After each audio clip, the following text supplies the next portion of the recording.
Welcome to Sales Secrets from the Top 1%, where the world's best sales experts share their secrets to sales success.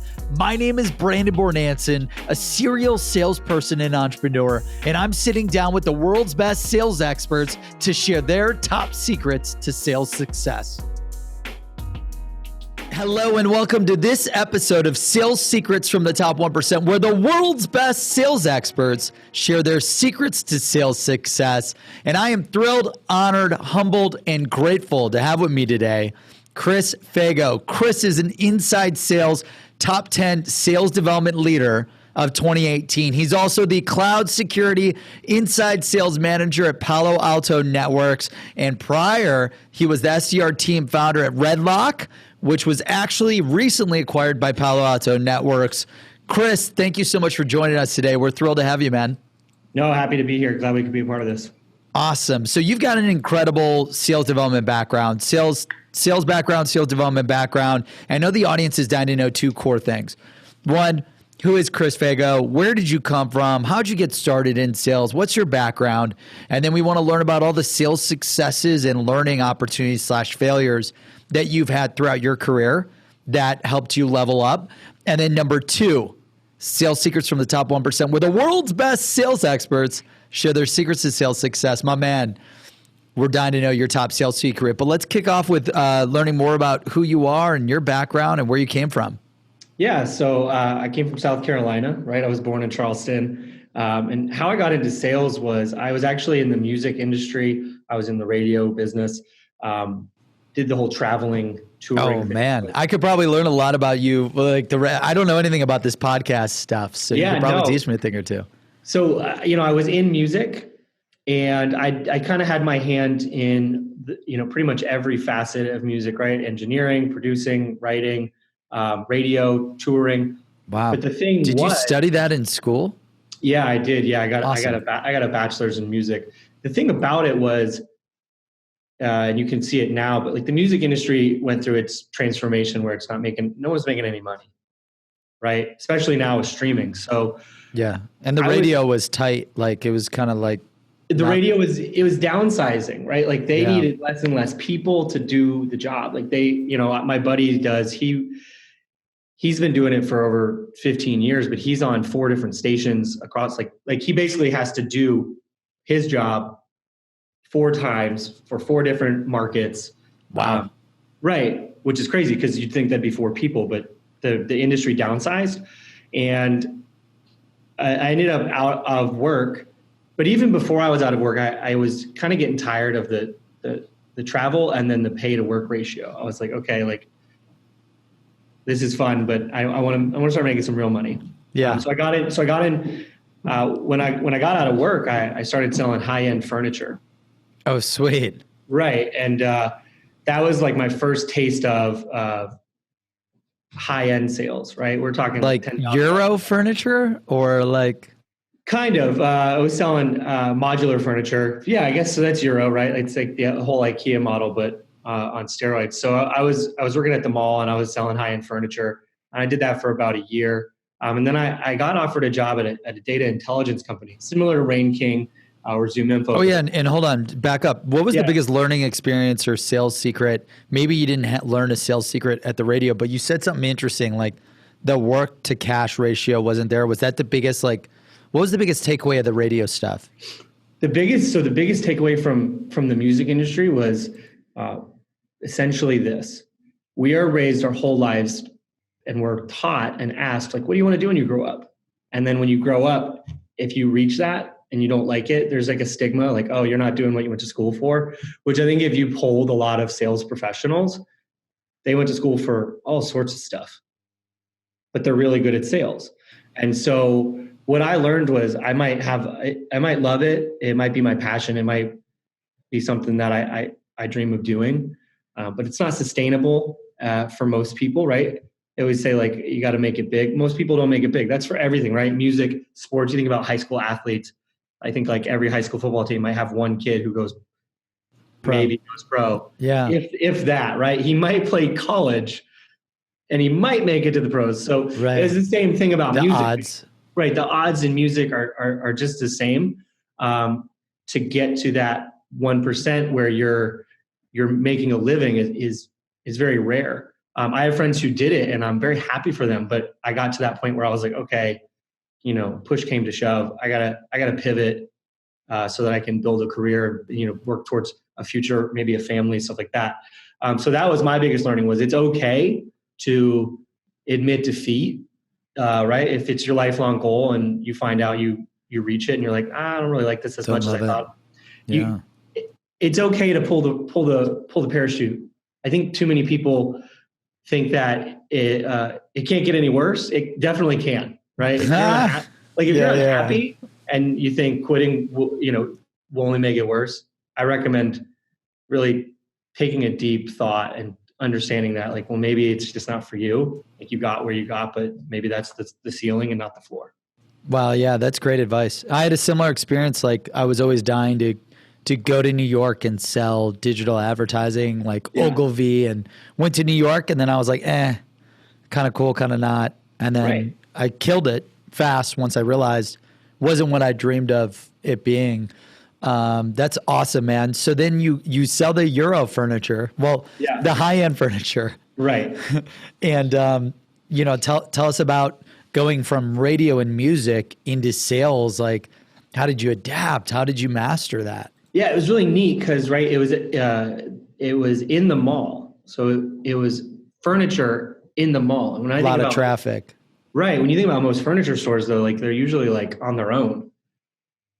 But and I worked at the mall too. I worked at Dairy Queen before. I worked at Express Clothes before at the mall. So there's a lot of traffic that goes through. Right. But what it teaches you is that, like, you can't count anybody out. It's like the whole don't judge a book by its cover. I think that translates to like B2B or B2C sales, because you don't, like, yes, you have your ICP and you should try to stick to it, but it's like it helps you understand and almost like kind of laugh at old school sales folks who are like, don't bother with Canada. I've never been able to close a deal there. I've been doing this longer than you've been alive, kid. Or people do that a lot with India. They're like, you're never going to get any money out of India. I've gotten money out of India. So I feel like I can check that off the list, but it gives you that ability to not judge a book by its cover. And I think I was always able to relate to that because I'm a casual guy. But that doesn't mean I don't like to spend my money. And so I've definitely been treated like, someone who can't afford things around Christmas. Right. So it gave me the inclination that everybody is available to be sold to. It just depends on your like willingness or your threshold to make things uncomfortable or, be rejected. And I think that stands for every type of sales. Wow. Yeah. So, not judging a book by its cover and when the traffic comes in, and do you think that's, you were able to just do that well because like you said, people would judge you? Yeah. I remember one year I went to Tiffany's to buy a necklace or a bracelet or something. And I had on a ratty hoodie. Like, it was pretty tattered, and no one wanted to help me buy anything, which sucked. Because I wanted to buy it really bad. I eventually got help, but it was pretty obvious that they were just like, who's this college kid with a hoodie, right, in this high-end couture store? So it taught me that. You know what? When you think about it from a trade show perspective. Think about the mall and think about a trade show. Yeah, it's the same exact thing. Same thing. Instead of having a booth where you're talking about your product, like you're trying to get people engaged with Seamless AI, you're talking about Express, right? You're talking about furniture. It's the same thing. You have like 30 seconds. They walk in the store. You have 30 seconds to get them to stay and like continue talking. So you're just trading time at a different level. So I think the mall is a great place for someone to kind of get their footing in sales and see if they like it. Awesome. So you got good with like not, every prospect created equal.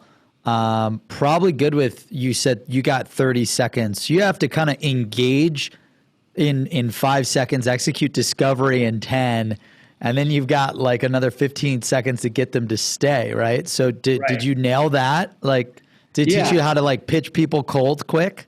Yeah, I think, and it resonates today because even, if you don't, I actually analyze a lot of my calls from this last year, and the one criticism I got was like, your calls aren't very long, but it didn't affect my ability to secure what I wanted. And it's that whole thing. Like pretty much on every phone call, I'm going to say, we've hit the minute mark.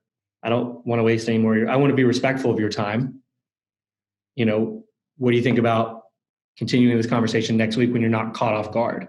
I don't really want to spend more than 5 minutes on a phone call because I need the volume. Right. And I think there was a study by Gong about that, where the longer your cold call went, the less likely you were to get another conversation. And I think the mall helped understand that, right? It's like you walk into the store, I got to grab your attention. I got to figure out what you're looking for, if you're even really looking, or if you're just like window shopping because you're bored or you're with someone and they're actually shopping. And so, I think it definitely helps you disposition and take face-to-face rejection better, which translates really well to trade shows. Awesome. That's great, man. And then what made you decide to leave that opportunity? And then, after the mall, that's when you went to Billions Health Data, right? Yeah. So a mutual friend of mine, when they said they were looking for like a data intern, and I really wanted to have different hours, right? I wanted the weekend back, and so I worked at Billions. Oh yeah, that's right. Because the mall, you're working every day, like even Saturday, Sunday. Right, holidays. Nothing. It doesn't. That place never closes, right? So never closes. I wanted to have like a normal work-life balance and get into a routine, because I'm a routine-oriented guy, and I know you are too. So essentially, I got offered this like hourly data. And now it was a data intern position. Basically, I validated employee records. So I would call you, hey, Brandon, or I'd call Seamless and be like, hey, is Brandon there? And if the person who answers the phone said he's not here, I'd be like, well, does he still work there? And if they said yes, I'd be like, all right, have a great day. Check the box. Like I was just confirming the data we already had. It wasn't like researching new people. I was just trying to figure out. It's like what Seamless does now automatically using AI, but you were doing it manually back then. Right. So I had to do it was like $200 a day, just calling hospitals, like so-and-so still work there. Most hospitals don't like to give out any information because of HIPAA and all that stuff. Yep. So it's then I had to go to LinkedIn. Pretty much Seamless could have replaced me. So I'm really glad that you guys waited. Yeah.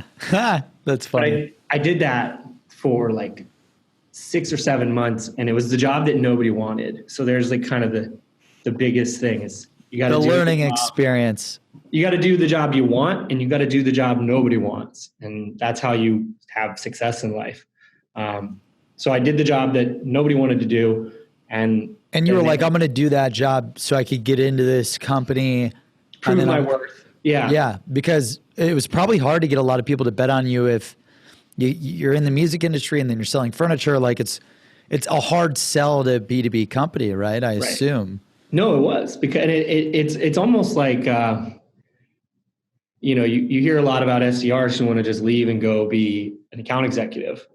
But what happens normally is in order to be an account executive, when they leave, they got to be an SDR at that company. Like a lot of people don't want to take the bet on their first job. After, you left to come here, so I want to make sure that you're really good at what you do. So like they start doing the job they were doing. So I did that for 6 months, and they were like, we're going to open up an account management division. So they kind of figured out that they should split the sales into renewals and net new. And so I created the account management path. I put out the whole blueprint. I basically built a playbook. I didn't even know what a playbook was at the time, but now that I look back on it, it was a playbook for the account management program and how it would work, and how I wrote the compensation, which was the first time I wrote a comp plan. That was like it kind of taught me to be an adult. Like you can't be selfish, right? It has to be mutual to everyone, or they're just going to reject it. Wow, that's so cool. So it was 100% renewals of our SaaS product. And I mean, that's awesome too, because you're calling on customers that hopefully love the product already, and you need to get them to renew.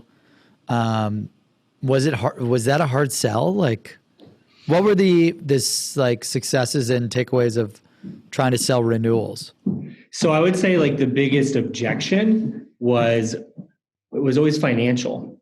What happened to us is our product was $600 a year up to, I think our largest customer was 100K, right? So pretty big swing. An individual like read-only seat to our data was it was like 675. Those people renewed real easy. But it was the mid-range. It was like that 3 to 5K where they bought it for a project, or they bought it for they bought it, and then a year later they either didn't need it because they ran their campaign and they didn't find the success they wanted, or they ran their campaign and they did have success but they don't have the budget. Like it pretty much boiled down to most people renewed, but the people who didn't renew just financially couldn't do it. Got it. And what types of like sales strategies, if you can remember, I know you were there for 5 or 6 years, what were like some of the most successful sales strategies that you could share to get people to renew, if you remember? Yeah. So one thing we implemented was a weekly user webinar or live demo. Sweet. So imagine, we're doing the same thing now. Right. Exactly. Yeah. Because what I figured out was the renewals are always tied to retention. So we had the retention data, like when was the last login? When was their last export? All stuff that helps you get an idea of whether or not they're engaging with the product. Stuff I'm sure you have. Don't check mine because it's been a while. I think I logged in today, but only so that you would know. That's awesome. Alert. But no, so we did a weekly webinar, right? It was all users, learn new things, it was a refresher training, because post purchase, you would get basically, I think you'd get a training. I think we did one training every month for the first 90 days. And then after that, trainings were by request. And then we did a 6-month and 9-month check-in, right?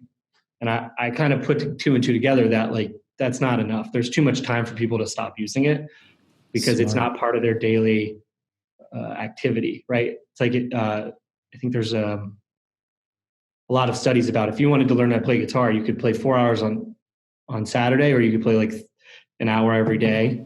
Yep. And you learn more if you did it every day. So, and like you and I know, you can't just prospect one day out of a week, one day out of a month. You and I know you got to do it every day.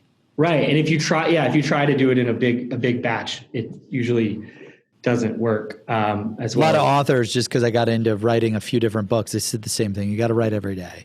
You want to do a podcast, you got to do it. Like everything that I've learned, if you want to get amazing at it, daily habits, daily execution, daily activity.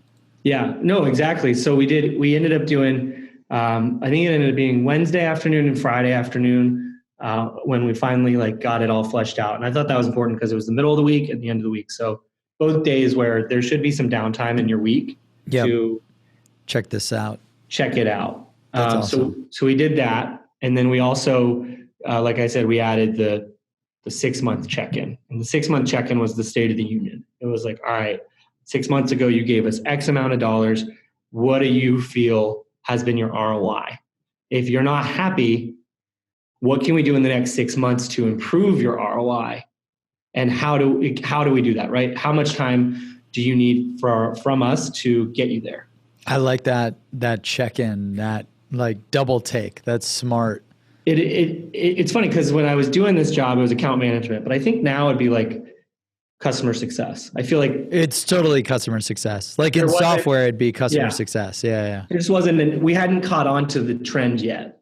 We were an old school company. So yeah, I did that. And then were those deals like monthly recurring, or were those ARR deals? Yeah, they were ARR. Okay. So you wouldn't do, like, if I'm interested in buying all this healthcare data, it'd be, 500 or like you said, $600,000 a month. It'd have to be signed annually, paid up front, or could I pay monthly as well? I think our terms were like net 45 or like net 90. You couldn't pay monthly until so to kind of like bring it all together, right? We were, the company was 50 years old when I joined. Holy cow. Right. They started publishing the data in I got a long way to go then. What is essentially right. They were publishing phone books. Like it literally looked like a phone book of contact information. So I don't know, imagine prospecting in the 70s. They're just going to mail you a book. Crazy. Then they moved to CD-ROM, right? And then they finally went SaaS. And when they were SaaS, they were trying to figure it all out because leadership was still pretty old school. And actually, yeah. So when they were doing CD-ROM, it was like a MySQL database. That's awesome. Yeah. And you saying to go full circle.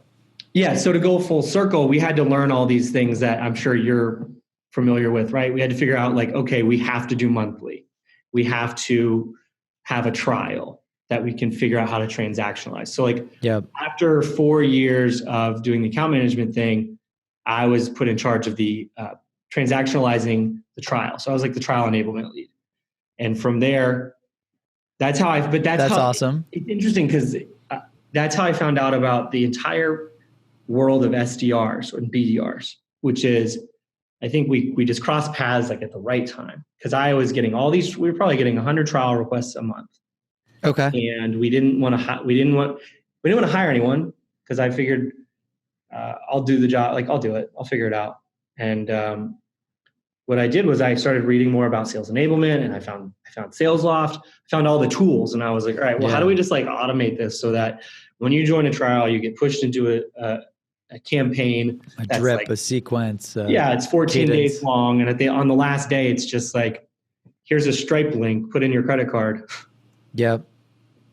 And it's funny because we're reworking all of our sales funnels and all of that jazz as we speak. To you're always working on optimizing those sales campaigns.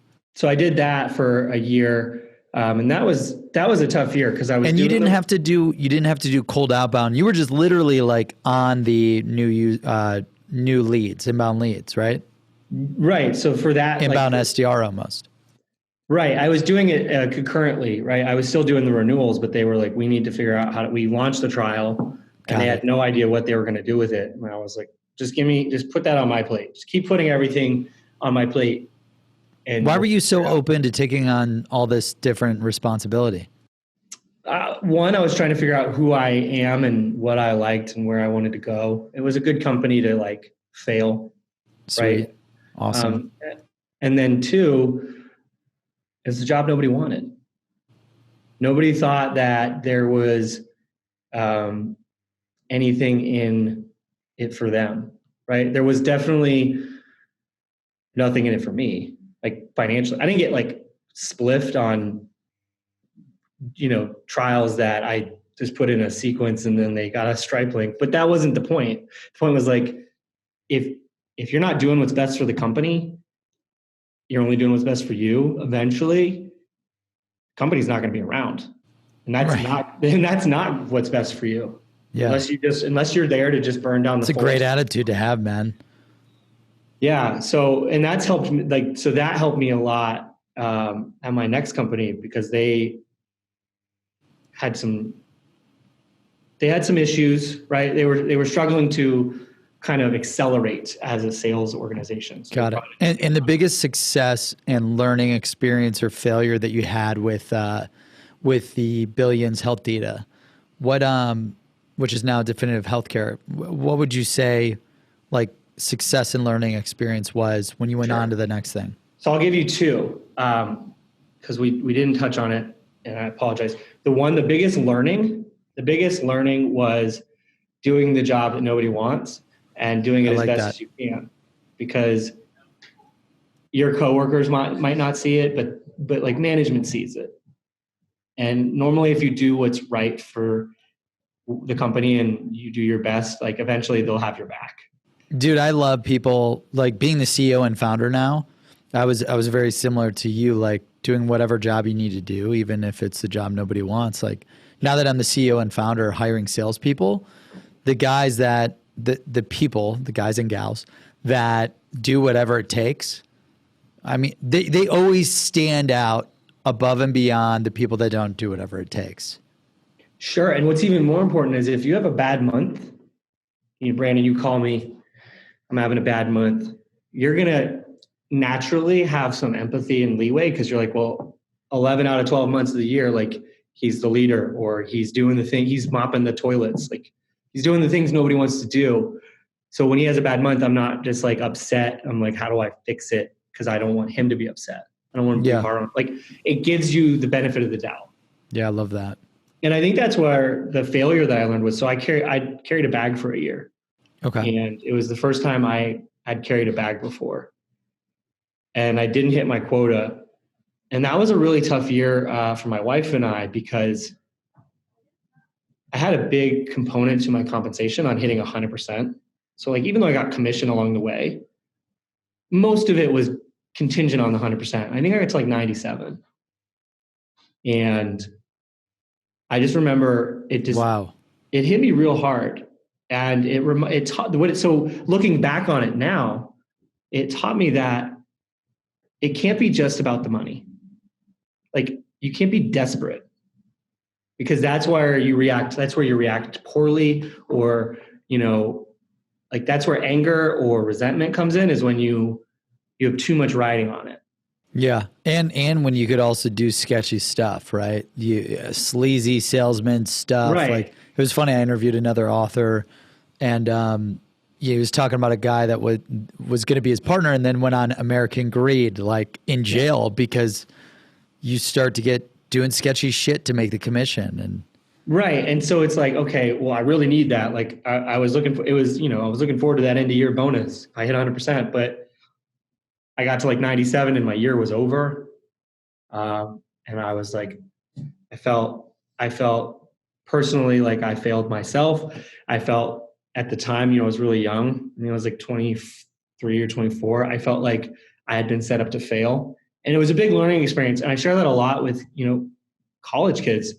The world's not out to get you. Like, that's just not how this works. Most companies want to see you succeed. No one's going to hire you. If you gave me a job, you're not going to hire me because you don't want me to succeed. You're going to give me every opportunity to succeed. And if I succeed, it's great. And if I don't, there's part blame on me, and there's part blame on the company, and there's part blame on timing and like prospect. There's too many pieces of the pie to just think it was your boss who like just set you up.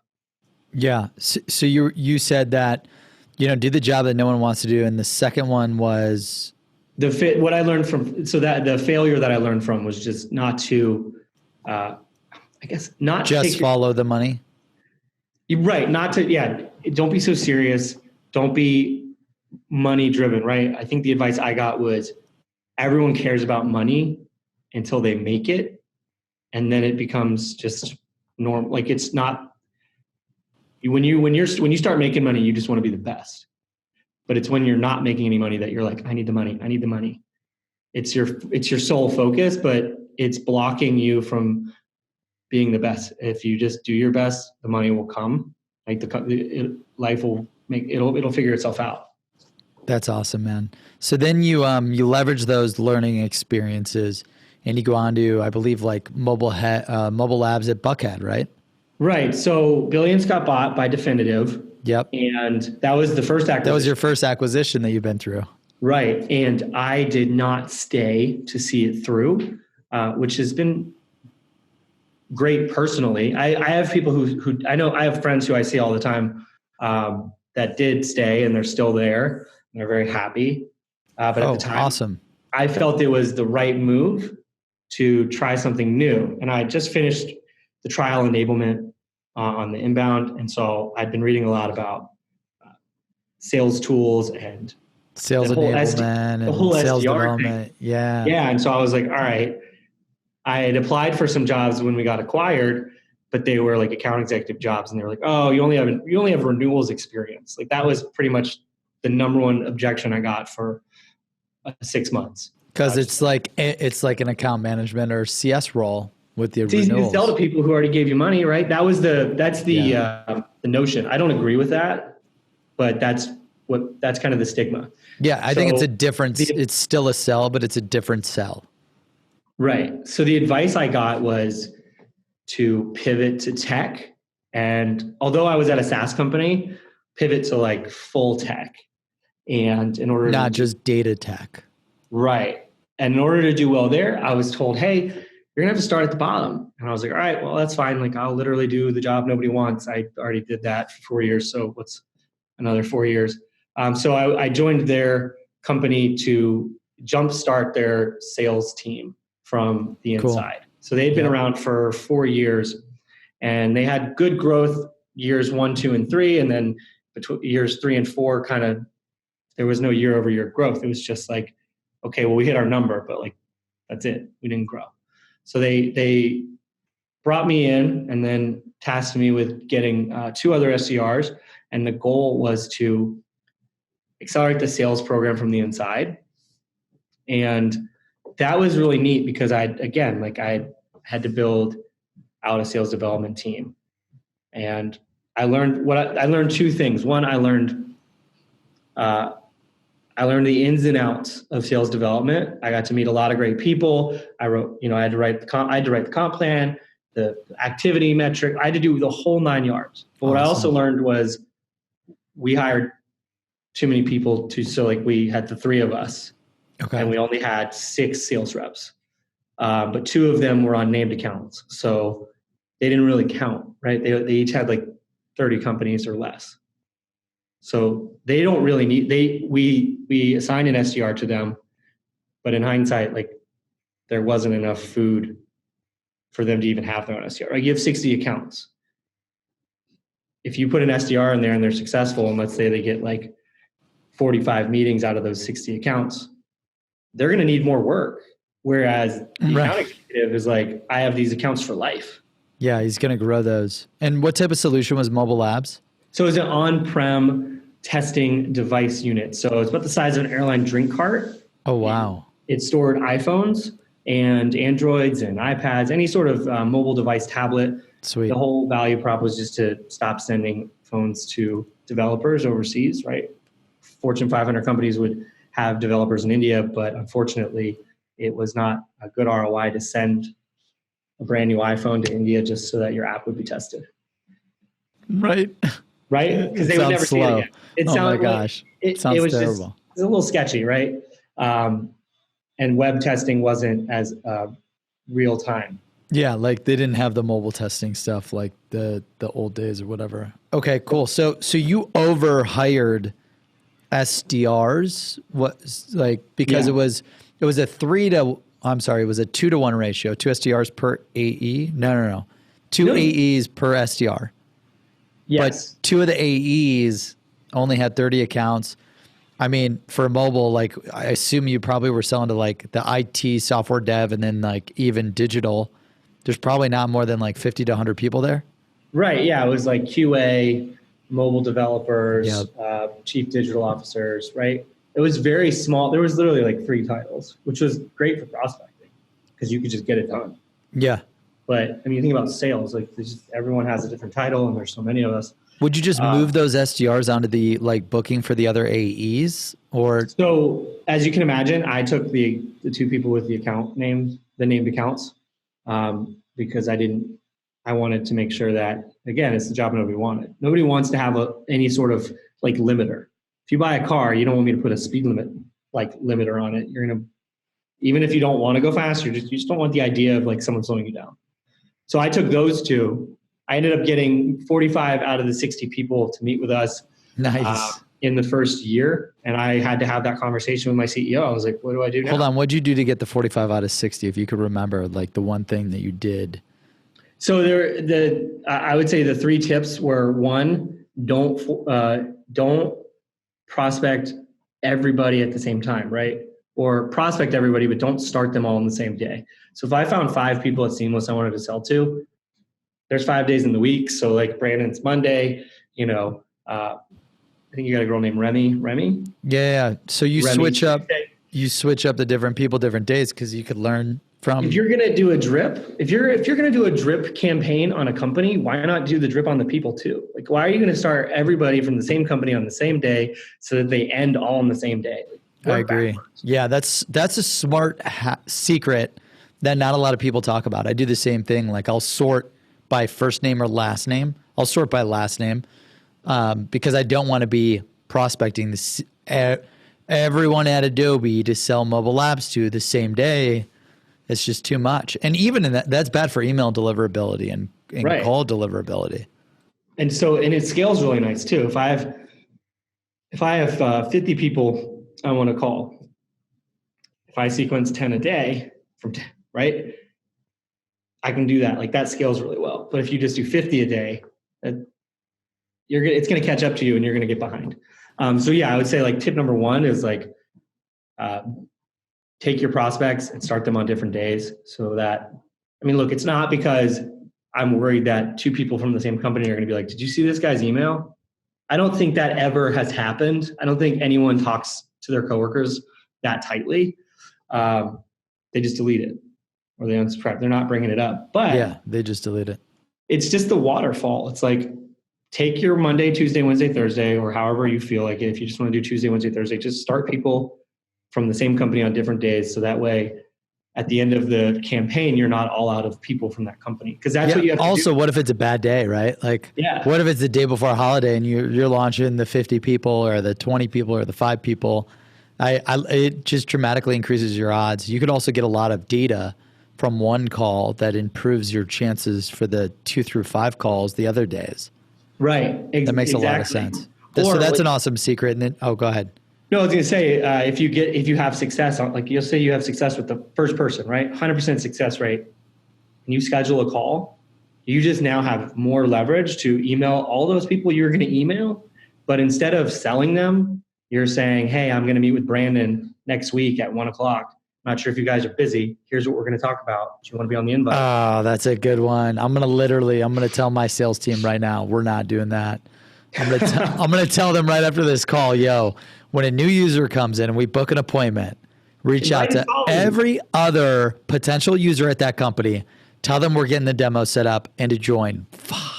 I was just complaining to my VP of sales, like, we need to get every potential user at a company on a demo. That's genius. That's really good. I love that. That's what it is. That's the statistic of like, I don't know, I'm sure it changes every year, but it's like you need 8 people in an enterprise deal. Right. Yeah. You don't need to sell. It keeps growing and it keeps growing. You just say, your colleague thinks this is worth his time. Yep. It's probably worth your time. And that's how people like, so that's number 2. And then number 3, I think there were 3. So we had one, which was prospecting people on different days of the week. Love that. Same company. Number 2 was that allows you to invite multiple people once you have success. Influencers, users from that company to join the meeting. One to many, I call it. Right. And then the third thing I learned, which I still practice today, is know your sales cycle. So talk to your sales leaders and say, hey, what's our average sales cycle? And usually you got to multiply it by 2, depending on which VP you talk to. Because if they're recruiting, they'll say it's like 30 days. But it's if they're selling salespeople, it's like 20 days, 30 days. Right, dude, you're going to be closing so many deals in the first week. Just join. So take your sales cycle, take your average sales cycle, and cut it in half, or multiply it by 2, and then kind of cut it back by like 2 weeks. What I mean by that is our average sales cycle was like 90 days. Like legitimately. And what that told me was my campaign needed to be at least 45 days, right? It needed to be half of the cycle. I needed to have enough content, enough touches that were like half salesy and then half informative to get through half a cycle. Because if it takes someone 90 days to decide, it's probably going to take me 45 days for them to like commit to meeting with me. Sometimes it would be a lot sooner, but there would be days, or there'd be prospects who would literally take a meeting on the 45th step, like the breakup email on the 45th step. They're like, "Oh man, I've been so busy," and like they hadn't opened any of the other emails, right? They were actually just unaware. So make sure that your campaign is long enough, right? I don't want you to do some like 2-week blitz. Yeah, that makes total sense. Wow. I love those 3 tips, dude. That's great. And when it comes to, so you learn a lot. You learn these like 3 sales secrets, learning experiences, failure experiences, doing the mobile labs thing. What makes you decide to jump to RedLock now and kind of lead the SDR team there? Yeah. So what's crazy is Mobile Labs it was a well-oiled machine. I was hitting my number. Like I just got like complacent. I was just like, okay, I feel like I'd gone as far as I could go there. There wasn't a lot of opportunity inward to take that next step. And I'm not saying I was ready for the next step by any means. I was just ready to do it again, right? I was like, oh, I really like how I got here. It's been 18 months. We went from like nothing to now it's like well-oiled. And I started poking my head around and meeting with different companies. I immediately regretted it. I remembered how much I don't like the interview process. So you immediately regretted like starting to look around while you were at Mobile Labs? Yeah, I'm a very loyal guy. And that's awesome. I know. I've tried to recruit you a few times. The thing I didn't like. I love your loyalty, but I hate your loyalty. I would do all these interviews, and they would go, "Okay, we'll get back with you." And I was actually sharing with my buddy last night. The worst thing is when you get a response and it says nothing. You either don't get a response, or the response might as well be not a response. Like I think the last one I got was, we decided to go in a different direction. And I was like, I spent 6 hours across 3 weeks with you. It's insane. And all I get is a different direction. Yeah. And you're like, I need more feedback than that. Come on. Right. And that's where you get frustrated. You get desperate. They're not going to give you more feedback, or they would have initially. Right. So I immediately was like, all right, I'm not going to look. And then I had a friend call me, and he goes, I'll never forget this. He says, I know someone who's looking for someone just like you. And I was like, it was a recruiter who I'd made friends with over networking. And I was like, that sounds like you're pulling my leg. It was you're like, I've heard that story before. It was like my wife's friend works with a guy. Like my wife, it was one of those like deep family tree stories where it's like my wife's friend knows somebody who's looking for someone just like you. And I was like, no, you don't. That's made up. And that's like the last thing I said to him. And then a week later, he was like, seriously, when can you meet this guy for coffee? I met this guy for coffee. He couldn't answer any of my questions. I had like 21 questions. So I had 21 red flags. But the first thing I learned before I even took the job was they said, RedLock said, look, I'd rather you have questions that we don't know how to answer than have answers that you're not allowed to question. That's an interesting quote. Now, why couldn't they answer it? Because like if you and I meet, you ask me questions, I'm gonna have answers. They're just figuring it out. We were still in stealth. We hadn't announced our Series A yet.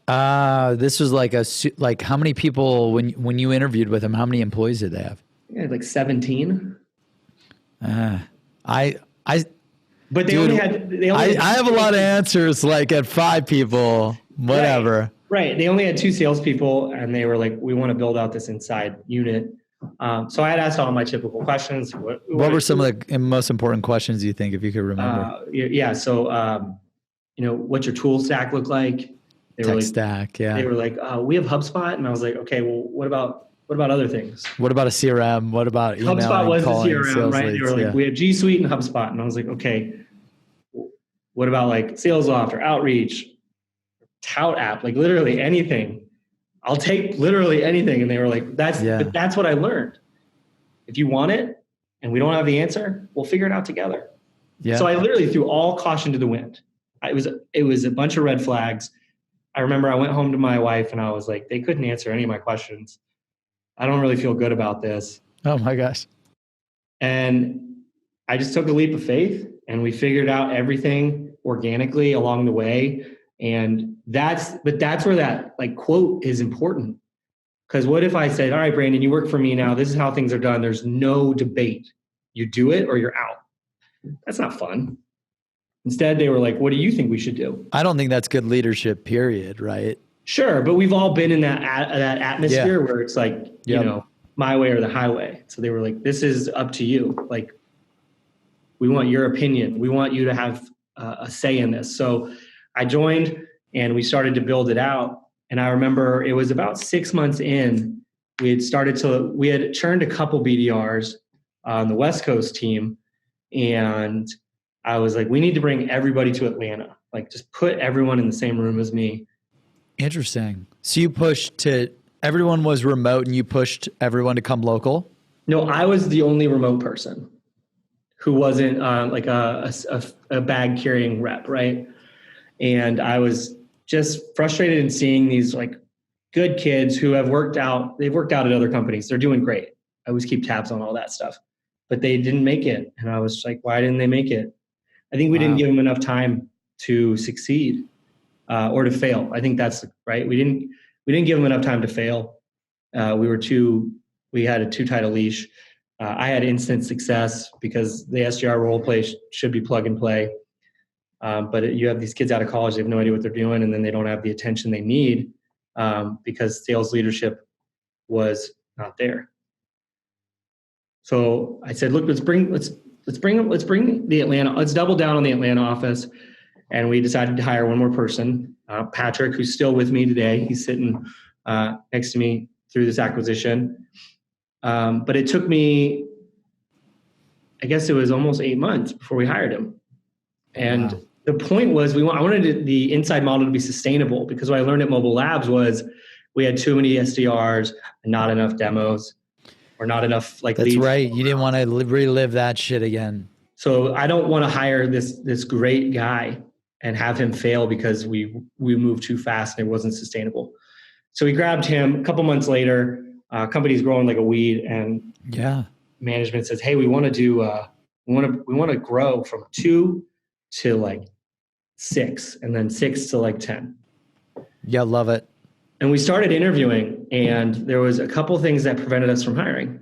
One was the people we were looking at were too, I'm gonna put in quotes, too expensive, which bothered me because they're too expensive was what I was making. So I was like, okay, just pay them. Like, you know what I mean? Like they had really good resumes, and like, I'm all about the, just get the quality, it sounds like. Right. I'm going to lead the charge here. Like SDRs should not be making what they make.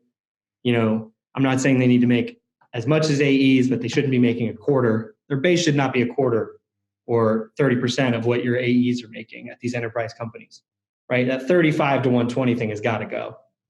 That's too big a range. So I was like, just pay them. And there was a back and forth. Like, we don't want, that's not in our price range.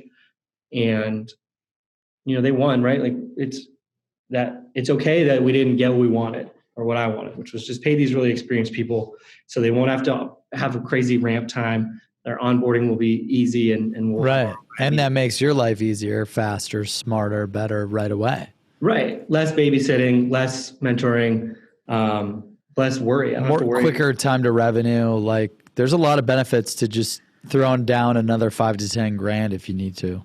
Right. And so when that stopped being feasible, right, when my request was met with like, we're not going to raise the compensation to hire these people or recruit better people, I was like, all right, well, just give me a bunch of money for technology. Like, just give me what it would cost. Instead of paying someone, just spend all that money on technology. So that's when we came across you and Patrick. You guys got on Seamless, and then you got the Outreach, right? Or Sales Loft? We got Seamless, we had Outreach, we had Connect and Sell. Yeah. And we were just burning it up. And just crushing it? We were just crushing it. And I mean that seriously, because our biggest competitor had about, I think they had like either like 10 at least. I love seeing salespeople just crush it. Like regardless if they're on my tech or not. Like I just love hearing about the win, like the grind, the hustle to the win. Because you know how hard it is. It's so hard. Dude, I've lost millions. I've made millions like multiple times. And I've lost millions multiple times. And it's just so hard. Like it's brutal. Right. And so like, so our number one competitor had 10 times as many BDRs as us. Like they had like 15 to 20. And we just had 2 of us. Yeah. But what it meant was like, to me, and the way I pitched it was, we get along really well. We have the same work ethic. We work really hard. We work our asses off. Wouldn't you rather just all the commission and all the glory go to the 2 of us instead of having a bunch of people who, like, if you hire 2 people so they can train each other, but also because you might lose one, right? Like that's how churn works. So instead of having don't worry about churn or vacation days or sick days or like any sort of weird team animosity, like just give us the opportunity to drive a Ferrari. Yeah, I love that. And you're like, okay, if we get the tech investment, to get the outreach, to get the seamless, to get the connect and sell. Instead of hiring 5 guys, 5 people, you keep us fully stacked. We'll crush it. Yeah. And then that's a win-win. Same thing. You want the result. Less people, better result. Yeah. So we did that for 6 months. It's awesome. And that's when the bombshell came out that we had gotten acquired. Yeah. And so it was. I mean, like it's huge too, because you and I were talking like, we were talking about the rocket ship at RedLock, and I was like, we're building a rocket ship, you're building a rocket ship. It's really awesome. And you and I always try to learn from each other, which is great. And then, you guys get acquired, which is like great news, right? How many years, how many years is that? Like for RedLock? We started in September. Okay. So the co-founders met in September of 2015. Damn. We started actively selling in February of 2016. Yep. And then we went out of stealth in 2017. Crazy. Now, is the data public, like about what it sold for? Like, yeah, if you look it up, I think it's I think it says I think TechCrunch says like 173. 173 mil. Yeah, and I think we did a series. Oh my gosh, dude! You gotta be kidding me, man. The series I started Seamless in 2015. That kills me. Man, I love that. That's awesome. But it's neat. Now that I look back on it, and you think about all of the times that I got pushed back on, like getting compensation raised so we could recruit better talent. We also did. It felt like that decision was, I didn't agree with it. I'm like, no, just pony up. Like, I need these guys. Yep. But now that I look at it, like, we were just so lean, right? We raised $12 million, sold for 173. And by the way, why were they so damn cheap when you raise a Series A of a 12 mil? What revenue were you doing when you did the 12 mil? Do you remember? Ooh, I mean, I don't know the specifics, but it was one of those deals where I think we had like less than 10 customers. Damn. But your customers, like, what's the average order value of like your customer, like deal size? It's tough to pinpoint because we deal with companies who are moving to the cloud. So you guys are in AWS. Yep. I don't know what your growth looks like, but I assume as your company grows, your AWS spend might grow. My AWS spend is ridiculous. Right. So the way that our products work is it's based on instances in your cloud. So got it, like EC2 instances and all right, that jazz. Exactly. There's 6 things we build for. We monitor for more than that, but yeah, the more EC2s you use, the more you would be paying us. Got it. Yeah, it's like a usage model, dude. Sure. There's other companies in the industry that are way worse. They'll do like 7% of your AWS spend. That's not what we do. We just say for every 100 EC2s, you got to give us this much money. I wonder if I switch our model, instead of unlimited sales leads, I switch to like usage. I don't know. I'll pick your brain on that in another call. Yeah. So, but to that point, right? So like, it was just hard. We had a lot of companies who would get our starter pack. They'd be like, we're not ready to put our entire environment, in your console. Yeah. But we'll put a couple accounts see if it's worth, because you have these massive Fortune 500 companies, like they ended up spending, 7 figures, but they started out with like 25 grand. And then you had to use your account management playbook probably from the old days to as SDRs, were you guys responsible for like, if I get a starter package, were you responsible for like prospecting and growing that, or was it a different team? No. So we weren't large enough. So it was still just the field rep, like the bag carrying rep, who would be, all right, if we get into this account, that's my account. We didn't even have we did our customer success team. I think in February of last year. Like we were just trying to get as many customers as we could, get our logo salad going, so that the logo salad. So the investors were happy, and so that we were attractive to people other than the investors. I think when it was all said and done, we had 85 people, and I think we had just north of 60 customers in 3 years, and that's it. And now everything's been good. We're business as usual.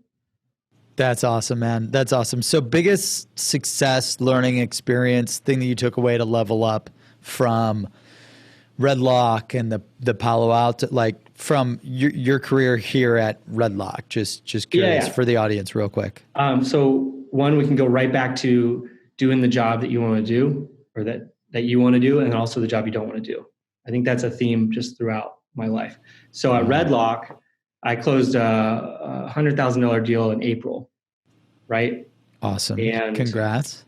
It's the biggest sale I've ever made. But if you look back, like, right, I met them at a trade show, I kept in touch, and like, it just kind of snowballed, but nobody else really wanted it. Or maybe that's not right. They had bigger fish to fry.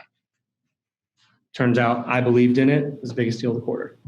Damn, dude, that's awesome. That goes back to the whole thing about like when people are like, I've never been able to sell in Canada in 20 years, so don't even bother prospecting there. Like the whole gut thing has got to go. Stop judging a deal by its cover. I think the younger generation can do that.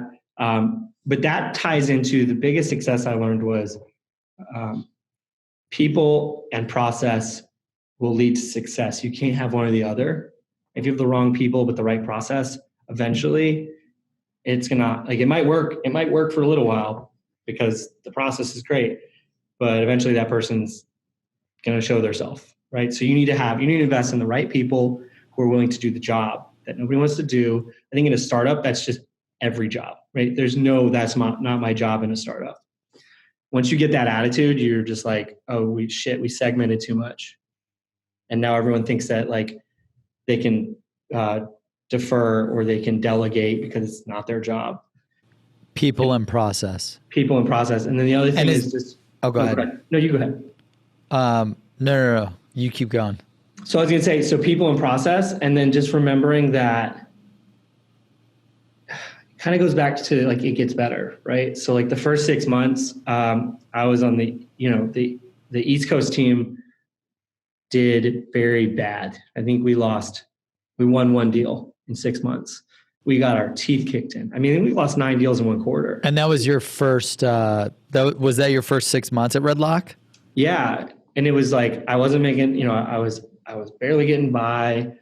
I was really like depressed because I was like, oh man, remember all those red flags that I willingly ignored? This is what I was like really mad at myself. I was in my own head. And I remember I met with our CEO and I was like, you just got to give me more time. Like I promised, like 2018 will be the year of the East. And lo and behold, like, dude, it started raining in the East, like nobody's business. But so you said the first 6 months you guys lost like a lot of deals, and it was hard to win. Or were you losing customers or losing deals? Just deals. All of our customers had been on the West Coast at that point, which is awesome. Interesting, but it's the Valley, right? It's the technology is always going to be ahead in California, in the West Coast. And then it moves its way, and then it goes to the East Coast, and then where you are, right? Ohio, yep. Midwest, Chicago, Minnesota. That's always the last location for things to kind of catch on. I don't know why, but it is. It's just a little, it just seems that way. So I just remember like I had that conversation where I was like, look, I'm like losing money here. I love this company. I love what I'm doing. I'm working my ass off, but things just aren't falling yet. So just like give us some more time. And I mean, the first 6 months of 2018, like the East was the sales leader for like deals won. Yeah, and then you guys ended up selling to Palo Alto for almost 200 mil. Right. And so it's just remembering crazy, crushing it. Just remembering that you might not see the hard work, but it's there. And the hard work will always catch up to you. So like if you're like, oh, nothing's working, and you kind of slow down, right? If you take your foot off the gas because you're frustrated that no one's working, or nothing's like hitting for you, it's only going to get worse. But you have to just keep your head down and just keep pushing, because when you do that, like it's that old saying, like what I do today is actually not for today or tomorrow or even the rest of December. It's so that I can succeed in January or February. The next quarter, the next year. Yeah, wow. So sales secrets from the top 1%, where the world's best sales experts share their secrets to sales success. Chris, you've had like an incredible career. We went through a lot of highs and lows, things that you've learned throughout your sales career, from music to sales development to helping take a company, getting it acquired by one of the largest, Palo Alto networks. Like, if you had to go back in time to when you first started in sales and give yourself one secret, or if you had to hire someone and give them one secret to sales success, what is your secret for the chapter? My secret is do the job no one wants to do, right? Do the job that you want to do in the future. And then the last component would be to know that you're never going to know when you're going to be ready. Okay. And what do you mean by that? So if an SDR, I'll use a real life example, Patrick. Yes. First day. Yeah. You and Patrick are customers. Yeah, I know Patrick. That's awesome. On Patrick's first day, he said, "When do you think I'm going to get to do my first demo?" He'd been here for like an hour. I was like, "Holy shit, who is this guy?" Yeah, you're like, look, man, I haven't done a demo in 6 months, Right. I'm like, you'll just know. And he was like, what do you mean? Like, I was like, there's no day, like there's no month, there's no plan. Get your rep, make your territory so busy and so prosperous that they just raise their hand and they say, look, we got a double call, and like, I don't want to push either of them. You'll know you're ready when you get to, like, when it comes. Like, you don't need to say like, all right, well, in new hire orientation, like by day 30, like you need to do your first demo. I mean, you should be able to, but just be ready when your number's called. Wow. Yeah. And it's funny because like I've had a lot of reps like that. Hey, by 90 days, I need to be ready to go into AE, or, not 6 months or a year or 2 years. Like, they're always like counting down the days, and it's like less about that. Like, if you can knock off and check mark everything, like, you get to AE faster. If you can't, it will take you much longer. Like, just be ready. Just be ready when your number's called. Like, if you hired me, like if I'm not able to do it in day one, like you should probably fire me. That's my commitment to you. Like, what do you mean? Like, what if I can't demo your product to a customer within the first, let's say, 2 weeks. Oh, yeah. I think like you need to be ready. It doesn't matter when it's your turn. It's not like that is such a, it's like childhood thinking. Like, when's my turn? There's no turns in adulthood. Got it. Just when you're ready, it'll happen. Just be ready. Keep skilling up. And then you said they're kind of like, by doing the things that are hard that no one wants to do, and by constantly working hard and doing those things and like mastering the game, it sounds like when your number's called, you'll be ready because you've been doing all this hard work to master the work that's needed to be there.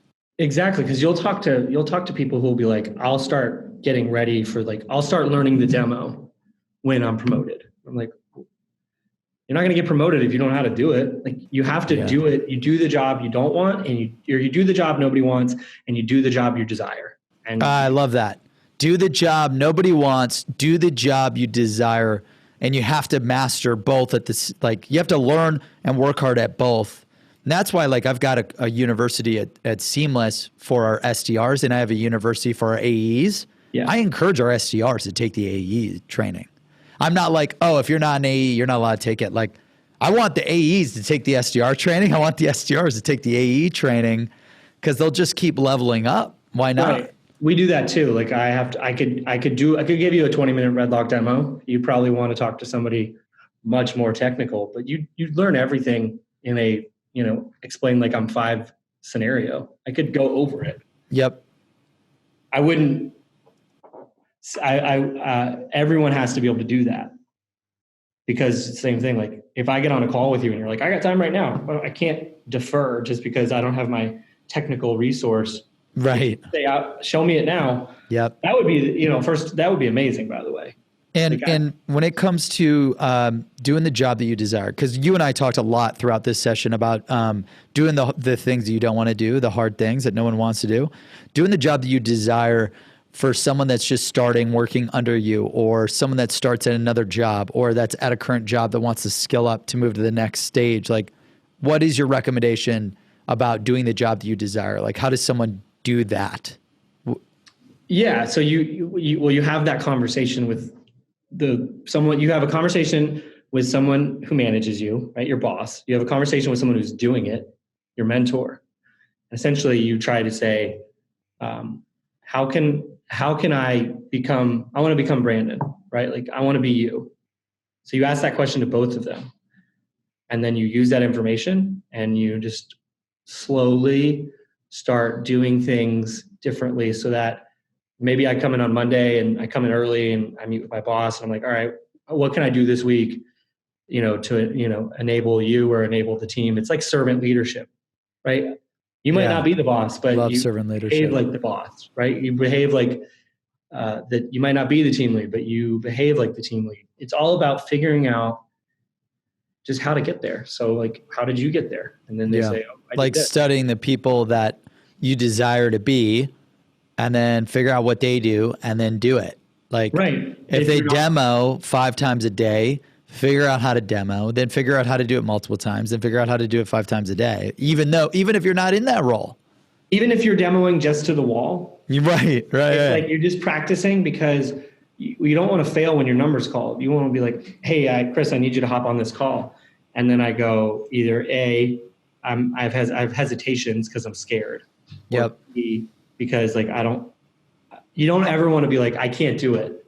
Yeah. And the SDRs that practice and that do that, like I had a few SDRs, the SDRs that are like, hey, Brandon, I'm going to learn the pitch and I'm just going to practice it in my free time. I'm not going to let any of my day-to-day tasks on my daily SDR stuff slow down. I just want to skill up so I could become a better SDR. That's another way to position it.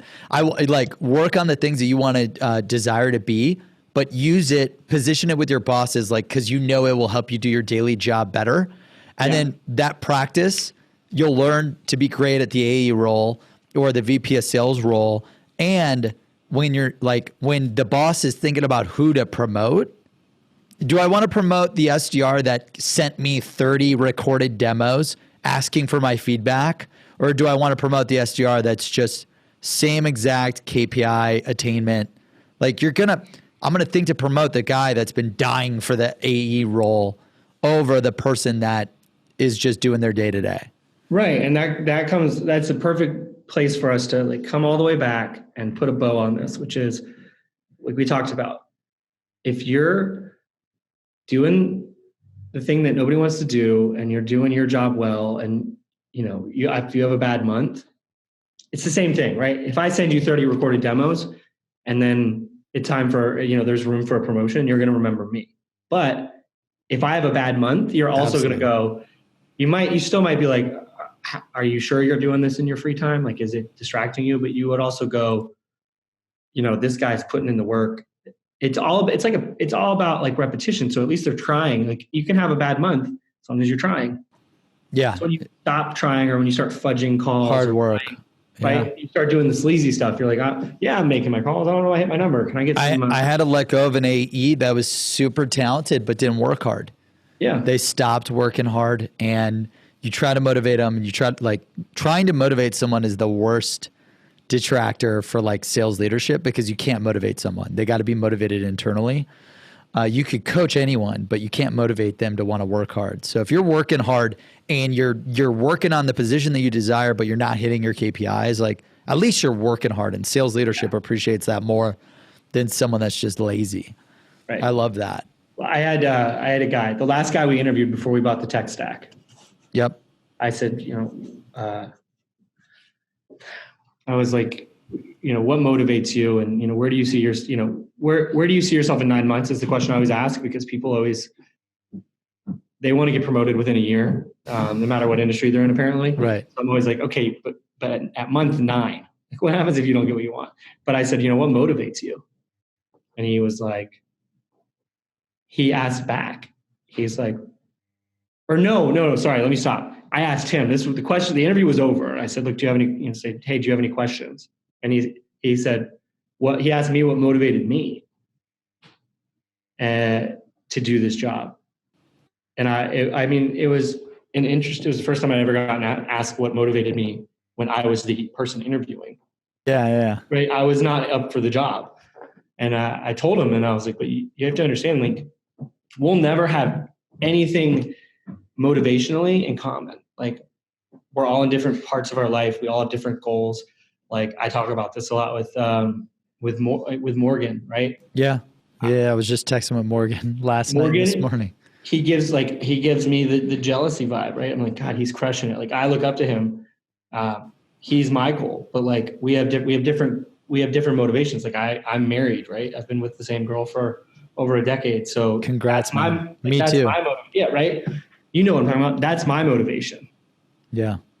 He has different motivations. So it was so interesting when I was like, yeah, do you have any questions about the job? And he's like, what motivates you? And I'm like, what motivates me will never help you. Yeah. Because if my wife motivates you, we have a big problem. You're like that. Yeah. That shit will never fly. That's hilarious. So do the job, the sales secret, do the job that no one wants to do the job that you desire, and it will take you to where you want to go. Chris Fago, this was amazing, man. Inside sales, top 10 sales development leaders at 28, cloud security inside sales manager, now at Palo Alto Networks with the acquisition. Chris, where can people connect, follow, subscribe to you to learn more? Yeah, just hit me up on LinkedIn. I try to be really engaging with anybody who needs advice. Awesome, man. Well, this was incredible. I learned a lot, and thank you to the audience for tuning in to this episode of Sales Secrets from the Top 1%, where the world's best sales experts share their secrets to sales success. Pick up a copy of the book at secretsalesbook.com, secretsalesbook.com.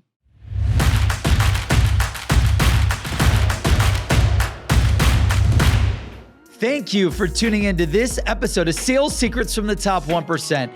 We release new episodes every Monday and Thursday, so make sure you subscribe on Apple Podcasts, Spotify, and YouTube to never miss an episode.